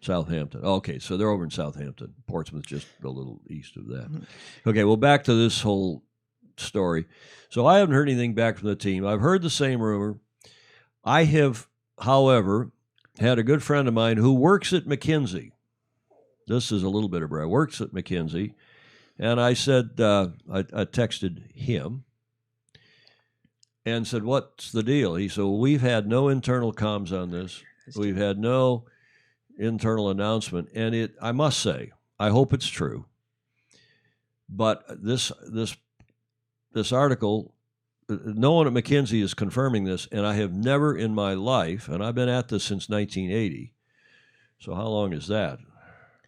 40 years. Almost 40 years, right? 80, 90, yeah, almost 40 years. I have never seen a major announcement that either was not announced by the company involved, meaning McKinsey, or more normally, the two entities, the team and the company, in a joint announcement. So this is very, shall we say, unusual. And I don't know what to think of it. I've asked Mike Buckley to come on the show again. He announced their team on this show with their then CEO, Justin Schaefer, and Taylor Canfield, the co-founder and helmsman, and who else was on that day? Was Todd Reynolds on? Todd was watching earlier. I can't remember. We had three of them. Maybe it was the three of them. I guess it was Mike and Taylor. Mike was in New York. Taylor was in Miami. We had them on split screen on Skype, and then we had sitting over there by Julia, underneath the DeWitt of the Trimaran, the 2010 winner of the Cup, BMW's Oracle's team Trimaran. We had Justin Schaefer, their CEO, who lives here in the Bay, or former CEO, who lives here in the Bay Area. In any event, I've never seen anything like this. I don't quite know what to believe. I hope it's true. But nonetheless, it doesn't talk about money. It talks about leading a technology consortium. And when your boat is half built, and you're just now announcing a technology consortium with multiple confirmed partners, I mean, it's all a bit strange. I'm sorry to say, I hope it's true. I've said all along, I hope Long Beach Yacht Club's team makes it. I think it'll be better for the Cup, better for yacht racing in this country in general. Certainly good for the West Coast, but I don't know what to think, especially when I can't get a response from Mike Buckley, their ostensible CEO, nor from the Yacht Club. So who knows? Good friends of mine at the Yacht Club say they don't know anything about it. And we'll see. We shall see. Okay, continuing in the slides, there's a shot of Long Beach Yacht Club, the home of the Congressional Cup, the granddaddy of all the match racing events. And I also hear I also hear that the Congressional Cup, which used to be run outside the breakwater off Long Beach, fantastic event. I was on the jury back in the days when we had juries that heard protests late into the night. And I mean, it was terrible. You go out there and there'd be all sorts of protests. You'd miss dinner. The skippers, sailors would miss dinner. And after the 87 Cup, I got some of the people together from the 87 Cup, which suffered the same problems down in Perth, Western Australia, particularly in the Defender Selection Series. They had all sorts of protests. And I, as an old hockey referee, and Göran Peterson in Sweden, now former president of ISAF, I said, I got all the judges together in Perth that were there, the jury, the rules advisors, and I said, there's got to be a better way. And we had a fancy, expensive dinner at one of the Italian, the two teams in Perth set up their own restaurants in Fremantle because they were, in Perth actually, they were so concerned about the lack of fine Italian cuisine that they said, we got to have our own restaurant. One was called Casa Italia. That was Yacht Club Italiano's restaurant. And then the other was called, I can't remember. I was very impressed when the Italian team brought their own chef to Auckland. Well, the Italians do it right. And yes, it was done perfectly. Look what we just saw now. It was just fabulous. Perfect. Yeah. So in any event, I got all of the judges and rules advisors together down there in it was January or February I guess it was February of 87, and said, guys, there's got to be a better way. We in hockey, that sport seems harder to umpire than sailing. Sailing moves fairly slowly, or at least it did in those days.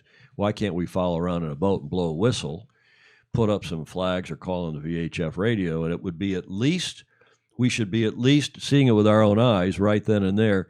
And I had just hoped that the umpiring, as I called it, and because it was player initiated, I thought refereeing is when the referees would initiate a call, and we still wanted to keep it traditional, meaning that not until the boats displayed a protest flag inviting what I called an umpire, because of baseball, I didn't know what else to call it, so I called it umpiring. Couldn't we do that and at least be as accurate? Couldn't we, as a jury, hearing a protest 4 or 5 hours later? And it turns out, I think everybody would agree, and if Alfredo Ricci is still watching, he's one of the top umpires in the world, America's Cup and Olympics and so on. Umpiring is way more accurate than jury protests are, because you're out there, you've seen it. The whole system has developed thanks to a lot of guys, John Doerr, Brian Willis, and many others now. In the meantime, it's been 31 years since we first did it at Congressional Cup in 1988. I got a gang together, including Bob Fisher, including Gerardo Seeliger. We had sailors, journalists who were fine sailors, tried to teach everybody how to umpire before the event. Peter Gilmore won it, pronounced it the best development that had happened since sliced bread, and there has virtually been no match racing event done since then without umpires. And I had given a paper to what was then IYRU a few months before, and said, don't try this at home. Don't try this at your club. We're still developing the system. But here's what we had tried in Newport, Rhode Island with the Maxi Worlds, and we tried the precursor of this umpiring system. To the delight of the Maxi owners, including Bill Koch and Gary Jobson and others, including the team that got in a crucial event got penalized, that cost them the Maxi match racing world title, and they all said, "Oh, that's pretty cool, good." Anyway, that's a long-winded thing about Long Beach Yacht Club and how that club in 1988 let me and others do umpiring at the Congressional Cup and really started umpiring on a global basis and well accepted in, as I said a minute ago, virtually no match racing event, and now team racing and the medal races, the Olympics, Sail GP, and on. Virtually no high-level professional event is done today without umpires. Julia. It makes a lot of sense. There are a bunch of comments at the end. If you Shall we go back to the comments? Yeah. Go ahead. Bill Bengrove says the bow on the Ineos boat looks like the bow on RAN, although I don't know what RAN is, R-A-N. RAN is a very cool new boat. The owner's name escapes me, but several of you will know who it is. The guy who founded Skype, sold it to eBay, bought it back, and then sold it to Microsoft. He got a lot of money. And Jeff Waller's comments on it. Jason built, ran racing, Fast 40 plus, and Alex Thompson's Hugo Boss. Yeah, Jason Carrington, he means. Yeah. And that is true. That we know. Thanks, Jeff Waller. And? Yeah, but I don't know, Bill Wingrove, how you can say the bow in Ineos. Have you seen it better than I, or were you just looking at it through the through the styrofoam and the shrink wrap? Julia. John Emmett has some information on Lily. Yes, Lily is in the laser radio, and she's been doing commentary for Sail GP. Right, the Chinese lady. Yeah, she. Another. I just want to say hi to Hamish Nickel and Will Ricketson, who's the comms director. Will was with U.S. Sailing. He's now the comms director, esteemed comms director for New York Yacht Club's American Magic. John Emmett gives us the name of the Chinese windsurfer who just won the RX. Yeah, that's right. The RSX Worlds, which is the Olympic windsurfing class, at least it is now for 2020. There's a big, what's the word I want? Within World Sailing, they're having an evaluation trials for possible other boats, other windsurfers to be used in 2024. And another Chinese just won. And John, is that a female or a male who's just won? The Chinese windsurfer who's just won another. Julia, Charlie Underwood, Ian Trotter, and Chris, actually nothing on the Stars and Stripes Team USA webpage about the McKinsey. I know it's very strange that you would announce it by texting Bernie Wilson in San Diego without having a press release, without having tell me what. We're back talking about Long Beach Yacht Club's Stars and Stripes, or Stars Plus Stripes. I've been asked to call it Stars Plus Stripes, but it's hard to do that after Dennis Connors. It is many teams. Julia, what else? Chris Welsh is watching. Yes. Travis Mayer, Rich Fishback, Bill. Yeah, thanks, Bill Wingrove. Nicholas Zenstrom, and is he Finnish? I think he's Finnish, right? Nicholas Zenstrom. Oh yes, I think that's right. He's up in Scandinavia, but he's Finnish, I believe. He founded Skype, sold it to eBay, bought it back after eBay made a hash of it, and then now has sold it to Microsoft. And Skype, for those of you who use it, and we use it all the time like we did with Richard Gladwell yesterday. And when Microsoft first bought it, they kept changing it, and we couldn't even figure out how to run it, a lot of us that use it. And now it has settled down, and it's really rock solid. I commend it to you. And for there's a professional version, which is very expensive, and frankly, for our purposes, is not necessary, a commercial business version. We use the consumer version, but they've got some, I won't go into the technical stuff, but I can send to Richard Gladwell yesterday in Australia, I can send him the show as I'm switching it between our cameras. You see, I like this stuff. So as I'm switching through the cameras, or the scenes as we call them up here, the person at the other end of our Skype actually sees real time, or with a fraction of a second delay, what we are saying and showing up here. And as you may have noticed in the recent Skypes, we have virtually perfect AV sync, which is, I'll tell you what, it's not easy to achieve. And you don't see any other shows like this on any other sailing website. There are plenty of people doing podcasts, but doing a video podcast, which this is, or a webcast, is not easy. Julia.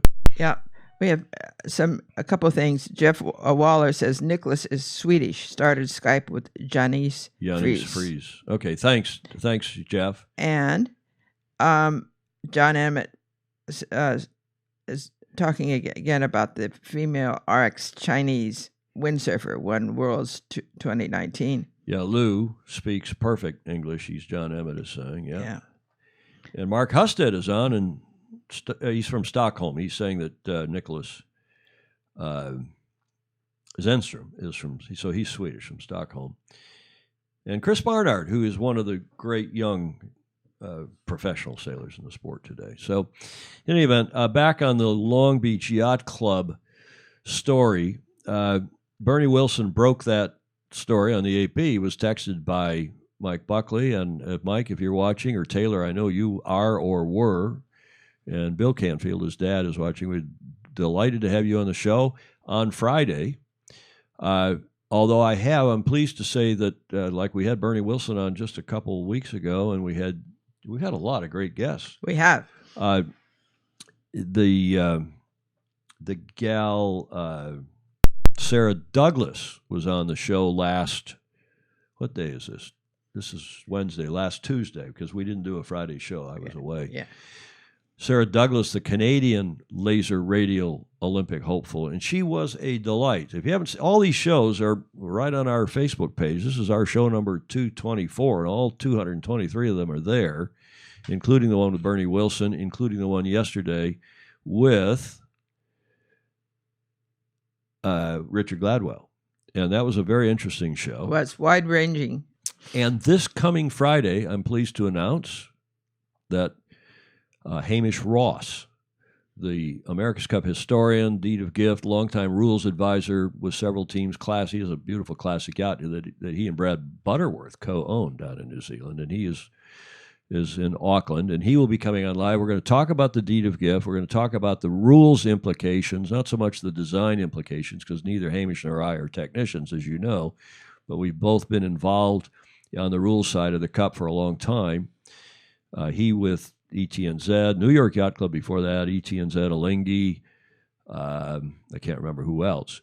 But we're going to talk about, he's going to really do a study up on the protocol and what the various implications are. He's going to try to find out who's paid their fees and who hasn't, what the implications are of all that, so we can get to the bottom of some of those questions you had on yesterday's show when Richard Gladwell was on.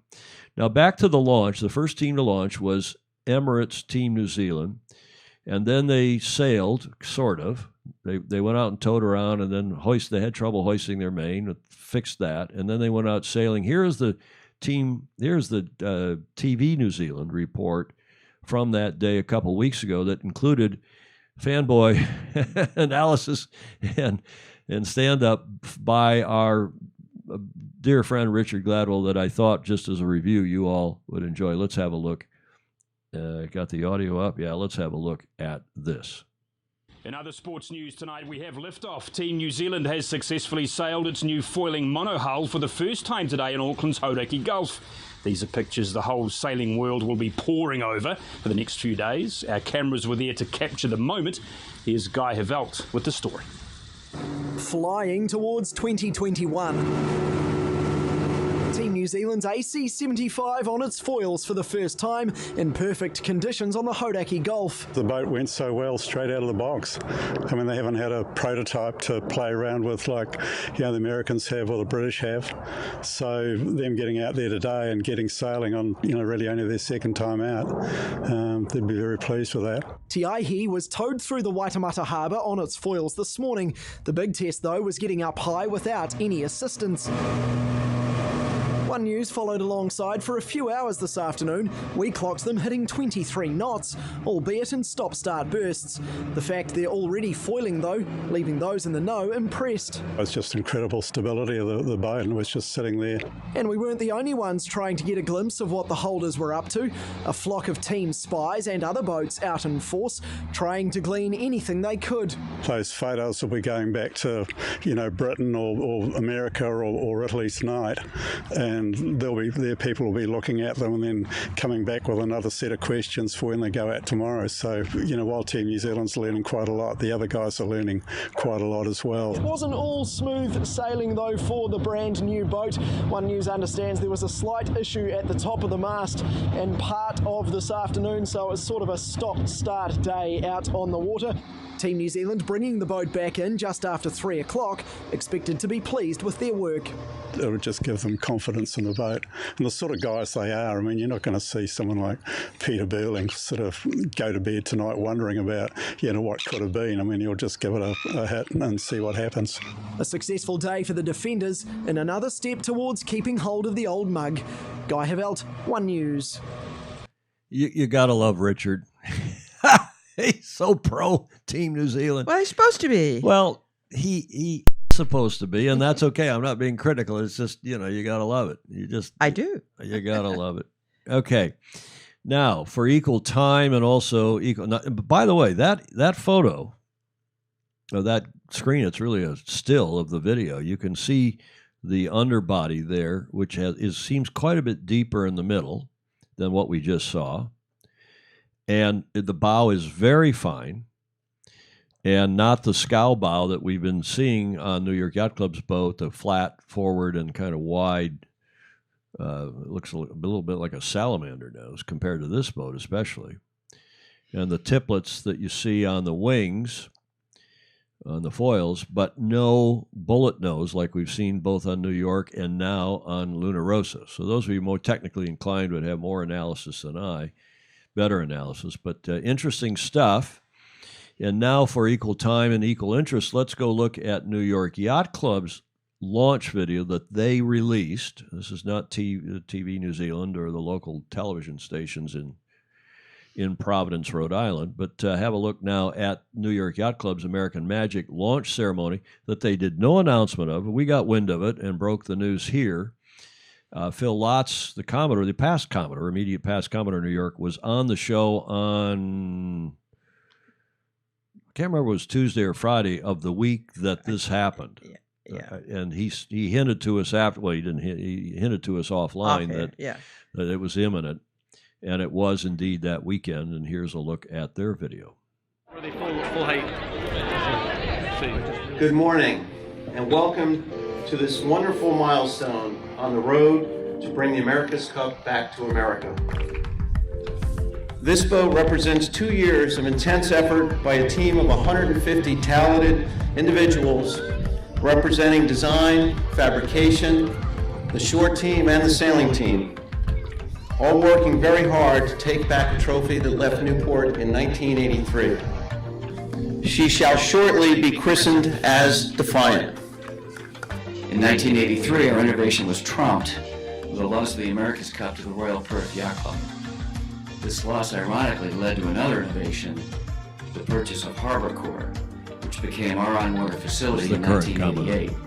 With our base of sailing firmly established for 30 years, the club has been itching to get back onto the world stage through the America's Cup. This is a worthy cause that we are going after. And we can impact our sport, and we can impact people, and we can have families and people coming together from all walks of life to enjoy a sport that enriches their life and enhances their life in the ways that we've experienced in ours. Can I now ask everyone to turn their attention to the yacht behind me and to welcome Mrs. Patty Hutchinson up to do the honors of christening the yacht. This is Terry Hutchinson's mother, Patricia.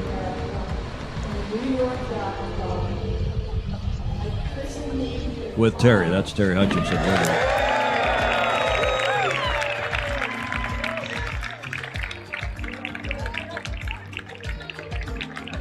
What a great day, Defiant win in the water, USA 2, and we have a great family and friends here supporting rather different bow. The occasion and the milestone inside New York Yacht Club's American Magic. When you look about where we've come from and where we have to go, who we have to race against, and the intensity of the competition, it's nice to celebrate this milestone, and yet we have a lot of work ahead of us.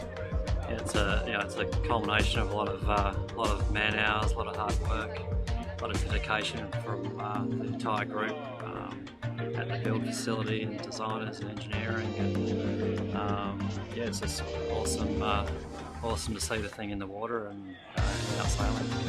She's going to be a great tool for us, and you can't help but think what we learn over the coming months on and off the water with this boat is going to be invaluable to our... There, I'll stop that.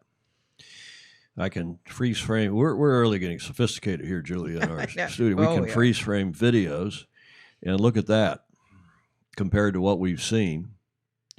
And I do think the Luna Rossa boat, from what we just saw, Luna Rossa, I guess that's the name of the boat, of the team Luna Rossa Prada Pirelli, I do think it looks more similar to New York Yacht Club's American Magic than it does to the Dolphin. Yeah. TFE Mm. of Emirates Team New Zealand. Okay, we'll carry on. Success in Auckland in 2021. And so really each milestone you're building to the next one, and as always, it's a measure of the team and the execution and the consistency by the fact that 90 minutes into the first sail we were foiling, and we bore away and executed a foiling maneuver. That was to me the best part about it. We've seen little snippets that it's the concept works, and now we're just going to work through getting all our systems up and running and learning how. There's another good look Mm-hmm. at the deck systems and the open stern.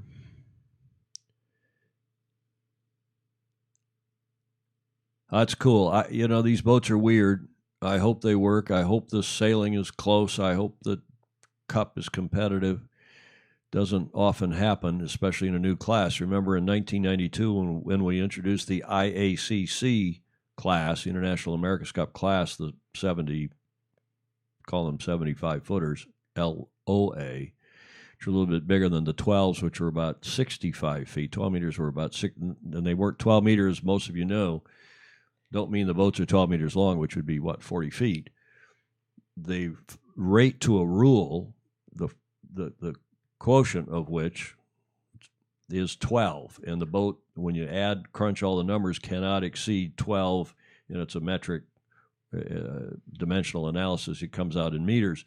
So the boat cannot exceed 12 meters in this formula that takes the speed producing factor, sail area, displacement, girth, and so on. But they were 65 feet long. The IACC boats were 75 feet long, and these boats are also 75 feet long. And hence AC 75s is the name of the unofficial or official name of the class now. But in 92, when we introduced the IACC, the boats were widely disparate. The Bill Koch boats and the Italian boats, which were the two finalists, looked like aircraft carriers when they first came out. And they each built 4. In fact, the Italians built 5 boats, and they gradually became narrower and narrower and narrower. And by the time the 100th boat was built for the 2007 Cup in Valencia, Spain, they were quite narrow and, in fact, slab-sided and very narrow. So the design did evolve. And the racing over that period became very much closer than it was in 92. Likewise, the 12s. When the 12 was introduced for the Cup in 1958, Briggs Cunningham with Columbia raced and won, beat the, who was it, Royal Thames? I can't remember if it was the Royal Yacht Squadron or the Royal Thames in 58 that was the challenger. And this was to reinvigorate the Cup after the war, after World War II. They had raced in the J-boats in the 30s, 30, 34, and 37, all 3 of which, of course, were won by New York Yacht Club and by Commodore Mike Vanderbilt. And the 34 match was close. It was arguably the closest match in the history of the Cup. But in 37, once again, New York prevailed. Commodore Vanderbilt won handily. In 58, when they went to the 12s, the new class, it was a joke. Columbia beat the Brit boat by heaps and heaps and heaps, but over the course of the next 58, 68, 78, 25 years, and we get to the Louis Vuitton Cup in 1983, which was by then the Challenger Selection Series. There were multiple challengers, and it was very, very close indeed. Julia. I'm just reading notes, and Rick Wendell says he's listening, but Chris Welsh has this to say. Aero will dominate more than foils. Foils will coalesce, leaving the aero of the structure exposed to 50-plus knots of apparent wind, being the critical differentiator. If allowed, cockpits will be canopied for the aero. Defiant is furthest along on this to my eye. Yeah, okay, Chris. There's 2 schools of thought here. Yes, once the boat's up in the air, the aerodynamics of the hull will be very important. As we look here at New York Yacht Club's boat, and they've got a boom, whereas ETNZ does not have a boom. They got a deck sweeper main and the superstructure in the middle to have an end plate effect under the mainsail, meaning when you say end plate, if you get a deck sweeper jib up on the deck of a Flying Dutchman or any other boat that has a deck sweeper, it keeps the air from escaping underneath, and it's a more efficient sail. Now they're doing a deck sweeping mainsail, at least on ETNZ's boat, to have the end plate effect and try to keep the air from escaping one side or the other. That's also maybe a little flusher design. It almost looks like the Kiwi cockpits, unlike New York's cockpits. Kiwi cockpits the guys are way down in the boat. It's very much more aerodynamic above from the gunnel, from the shear line up, meaning the shear line where the deck meets the hull. That's that more or less hard edge. But Chris, the other thing that people are saying is why the Kiwis have the bustle down the middle is to help minimize the drag and get the boat launched onto her foils earlier, meaning in lighter air or sooner than the other boats would launch in even breezier conditions. Whereas New York seems to be a little stickier, given the broad, wide underbody, unlike the narrow forward hull form. So maybe, Chris, you're right. Maybe it will be aero, but a lot of people are saying that the boat that launches sooner, that can get up on its foil, we can't say her foils anymore, can we, Julia? I don't know why not. Okay, because you're not a modernist, politically correct. But in any event, we digress. We'll see which of these solutions ends up, and of course, these boats are going to change. The teams are all going to do boat 2, at least the super teams. These 4 super teams, as I call them, the Defender and the 3 Challengers. We will see. And Long Beach Yacht Club, if they ever get to the Cup, will be a 1-boat team, by at least according to them. Let's watch the rest of this New York video here. Sail a brand new boat, and it's exciting times ahead. There wasn't much left of that, but a cool video. And let's stop and see what other comments. Rosie, you've got a lot of new folks on here and still a lot of people watching. Thank you. Jeff Waller has gone to sleep in Australia at nearly 1 o'clock. Chris Welsh, good morning. Yes, we've been talking about you. Rick Rundle is listening up in Chicago. We have to bear in mind that a lot of people do listen to these shows and kind of watch out of the corner of their eye, but it is in some ways a podcast that people listen to while they're driving or when they're in the office or at home doing housework. Rosie Bell is watching. Mary Longpree, good morning to you, Mary. It's 7:45 here on the West Coast. Chris Welsh, deck sweeper end plate is definitely good. And reacting to our comment. Thanks for this early morning broadcast. You two look great for so early. Well, thank you. I don't think so. I don't know about that, Mary. I had to put on, some broadcast makeup this morning because, we don't have any natural light really coming or just starting to come in here from the window, as you can see in this shot. Whoops, that's Jimmy still. That's a natural shot, too. You can see it's lit. When we started out, it was dark, but bloody hell. Okay, here's a video that they released, meaning Luna Rossa Prada Pirelli, released a couple months ago.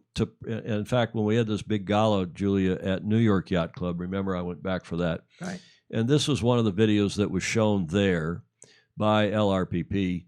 And I thought all of you would enjoy seeing it because it refers to the Luna Rossa hosted ACWS, America's Cup World Series Regatta, which will take place in Sardinia next April. It's the first such event where these boats, the boats we've now seen, will actually be racing. It's mandatory, as the Brits would say. It's mandatory that they show up and race, which is one of the interesting questions about Long Beach Yacht Club's team, because there's no way in hell they're going to get their boat finished, the current boat, done, trained, sorted out, and shipped over to Sardinia in time for a regatta in late April. So let's have a look at this promo for such a regatta.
nice video, a nice preview of what's coming up in Sardinia at the end of April 2020. And, while we're at it, we're only in an hour and 48 minutes. Let's run this video, too, because likewise, a nice promotion for Sardinia, which I'm sure many of you have been there, because particularly up in the northeast corner around Porto Cervo, where the yacht club Costa Smeralda is on the so-called Emerald Coast, or Costa Smeralda. It's a beautiful part of the world, and it's why, particularly in August, September, there are lots of regattas, maxi boats, and all sorts of things. And let's have a look at this video as well.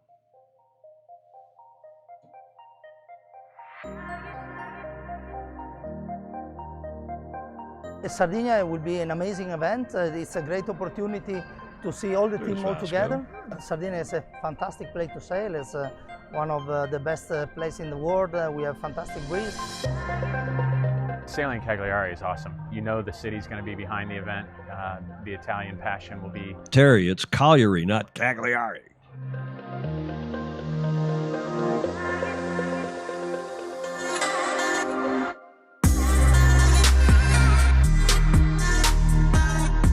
We now have the dates for Sardinia, and that's the benchmark.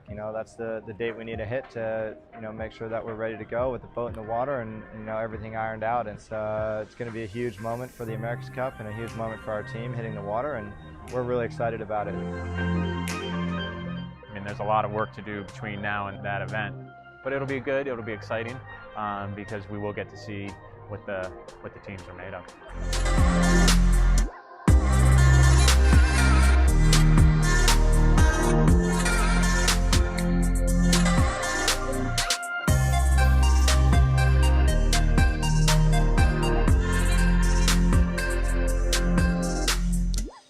Okay, I think it's about time to wrap this up. As Julia says, we have been at this for a couple hours.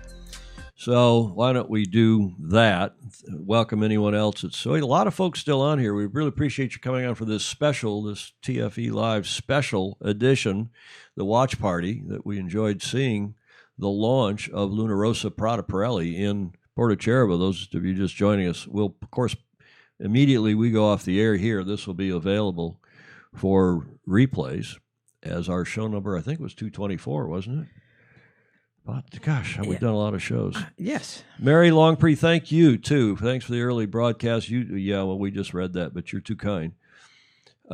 Christine, congratulations again on your wedding. Christine Prigmore Gribben.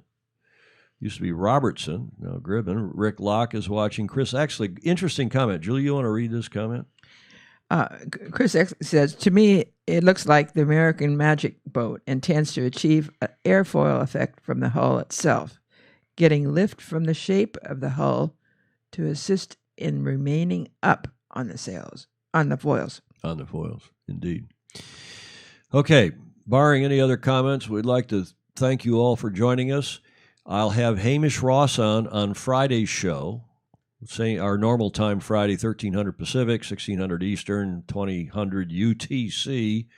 And these days it's 4 hours earlier the next day in New Zealand. So when we're on at 13, it's 0900 in New Zealand for Hamish Ross. So it's not even that early for him. And if you missed Richard Gladwell, also on live from New Zealand yesterday, that show is also on our Sailing Illustrated Facebook page, as are them all. Julie, do you want to give your usual pitch about what we like folks to do? Reading the comment, make that, because that's always an interesting thing you say about reading the comments. I would encourage everybody to read the comments, because there are lots of comments from all over the world directly related to what we're talking about, and it's interesting. Smart people. So like, share, subscribe, and read the comments. Thanks, Julia, and thanks for getting up so early and joining us as always, our coordinating producer. Thank you very much indeed. And all of you who are so inclined, this is viewer-supported media, as is becoming more and more the norm, and we're pioneering that as well. But if you go over to our main website, sailingillustrated.com, you can become a patron, give us $1 or $10 or $100 a month, as some people do. I mean, some people give us $1,000 a month, believe it or not. We really do deeply appreciate that support. Okay, with that, I think we'll wrap this turkey up. We have some photo credits here from the people who gave us, donated, let us use photos, again, for this special edition of TFE Live, the watch party, as we called it. And we hope to see you back here this coming Friday, I should say, when we'll be on in our normal time with TFE Live, 1300 Pacific, as I mentioned. In the meantime, sail fast, sail safe, and have fun. Ciao. Bye.